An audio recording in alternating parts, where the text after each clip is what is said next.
Sailor Moon's movie. 1994. Review The Frozen Heart Beneath the Moon.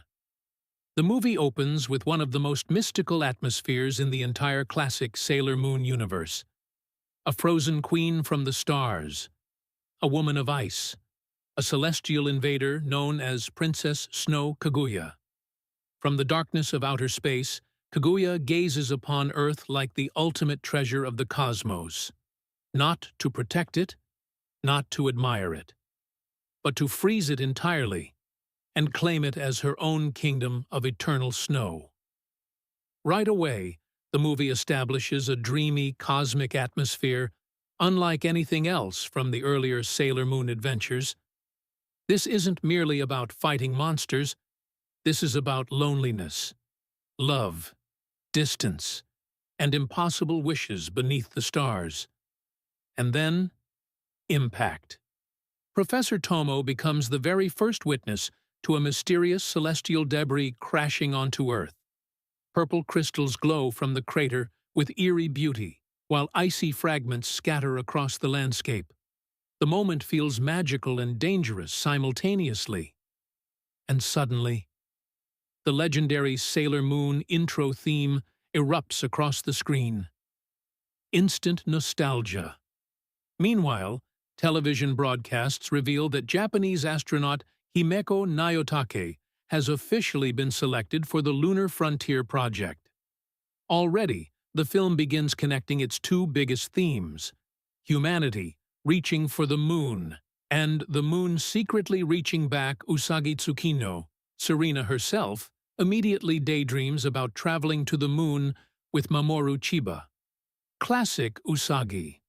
Even during potentially catastrophic cosmic events, romance remains at the center of her universe.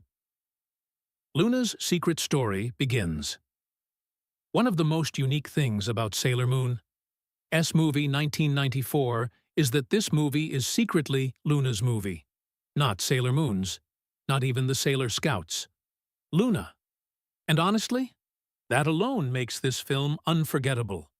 While wandering alone, Luna nearly collapses in the cold streets before being rescued by a young astronomer named Kakeru. Kakeru immediately stands out from typical anime side characters. He's intelligent, quiet, dreamy, obsessed with space and the mysteries of the universe. Inside his home are countless astronomy photos, telescope images, scientific documents, and lunar studies. The atmosphere becomes peaceful, melancholic, almost poetic. Meanwhile, the Sailor Scouts wonder where Luna disappeared to.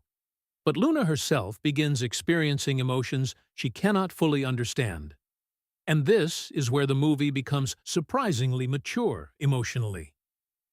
Kakeru, Himeko, and the impossible distance. Himeko visits Kakeru soon afterward. It's immediately obvious she deeply cares about him, possibly even loves him. But there's distance between them now. Kakeru reveals he discovered a mysterious comet nobody else seems aware of.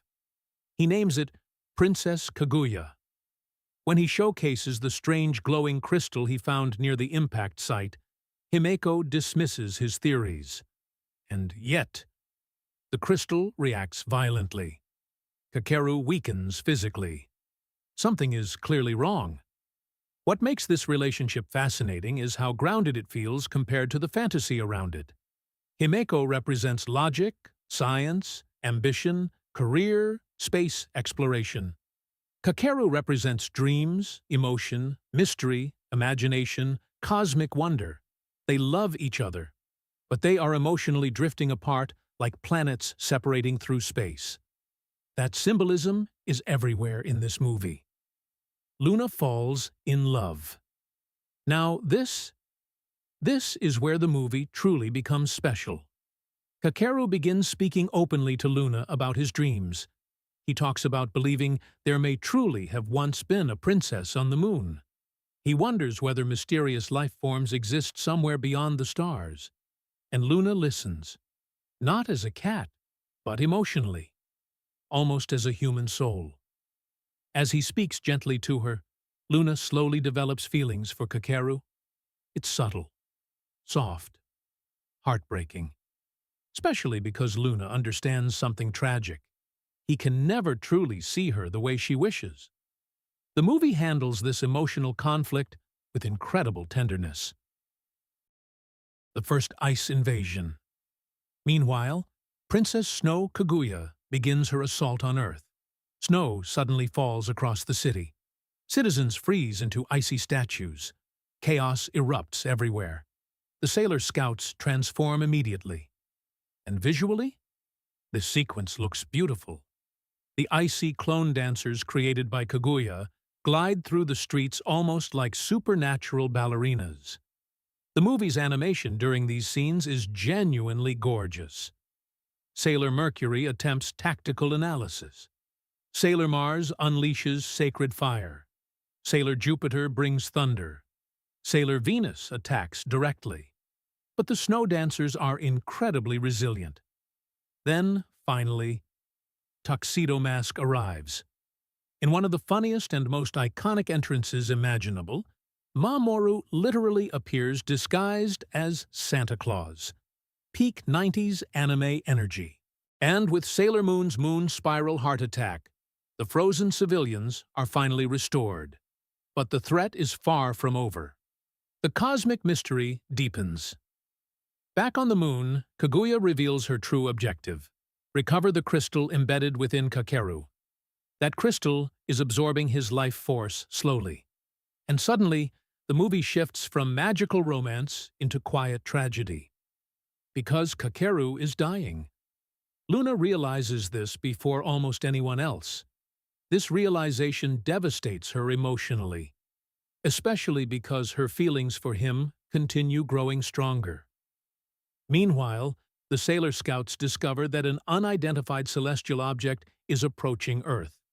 But official observatories strangely report nothing. The tension grows. Something enormous is coming. Luna's human heart. One of the most emotional moments in the movie happens quietly. No explosions, no transformations. Just Luna sitting beside sleeping Kakeru. He speaks about wanting to become an astronaut, about wanting to fly to the moon. And then Luna kisses him gently while he sleeps. That single moment captures the entire emotional core of the film, because Luna knows her love is impossible. She's trapped between worlds, a guardian cat, yet emotionally human. The Sailor Scouts themselves even realize Luna is in love. And honestly, the movie deserves praise for giving Luna such emotional depth. Kaguya's final plan. As Kakeru weakens further, Princess Kaguya prepares her ultimate invasion. Earth begins freezing on a planetary scale. And this is where the movie's visuals become spectacular. Entire skylines covered in ice, frozen oceans, snowstorms swallowing civilization. Then, finally, the outer Sailor Scouts appear. Sailor Uranus, Sailor Neptune, Sailor Pluto. Their arrival instantly raises the intensity of the movie. The battles become larger, more cosmic, more desperate. Yet even their combined attacks are absorbed by Kaguya's overwhelming power. That's what makes Kaguya dangerous. She isn't evil in the traditional sense. She's emotionally empty, cold. A being who has never understood love. Sailor Moon's greatest strength. As the final confrontation erupts, Sailor Moon stands against Kaguya directly. Kaguya attempts to freeze everything. Even Sailor Moon herself becomes trapped beneath massive ice formations. But then comes one of the movie's central themes. Love generates warmth, powerful enough to defeat absolute cold. Sailor Moon rises again, not through hatred, not through vengeance, but through compassion, through connection, through friendship. And eventually all the Sailor Scouts unite their powers together in one massive final assault. The combined energy overwhelms Kaguya's icy domination. Yet the true emotional climax still hasn't arrived. Princess Kaguya Luna. In perhaps the most magical moment of the entire movie, Sailor Moon uses the crystal's power to grant Luna's deepest wish. And suddenly, Luna transforms into a human princess. The scene feels dreamlike, elegant, bittersweet. For one brief moment, Luna can finally stand beside Kakeru as an equal, as a woman, as someone capable of expressing the love she carried silently throughout the film. And together, they visit the moon. It's one of the most beautiful visual sequences in classic Sailor Moon cinema. And by the end, as Artemis and Luna mirror Mamoru and Usagi, as Himeko returns from space, as flowers bloom once more beneath the moon, the movie quietly reminds us, love itself may be the strongest force in the universe.